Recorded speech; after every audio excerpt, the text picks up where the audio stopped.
අත්‍යවශ්‍ය භාණ්ඩ රැසක මිල ගණන් අඩු කිරීමට ලංකා සතුස තීරණය කර ඇත.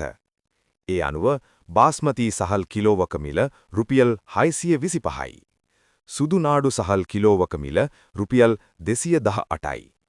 රතු කෙකුළු සහල් කිලෝවක මිල රුපියල් 206යි. සුදු කෙකුළු සහල් කිලෝවක මිල රුපියල් 204යි. රතු පරිප්පු කිලෝවක මිල රුපියල් 258යි. ටින් මාළු 425 ග්‍රෑම් එකක මිල රුපියල් 450යි. වියලි මිරිස් කිලෝවක මිල රුපියල් 895යි.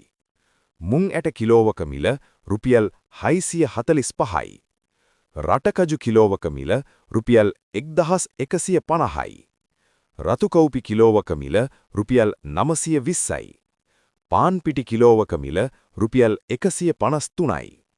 සුදුලූණු කිලෝවක මිල රුපියල් 450යි. කඩල කිලෝවක මිල රුපියල් 410යි. කොත්තමල්ලි කිලෝවක මිල රුපියල් 370යි.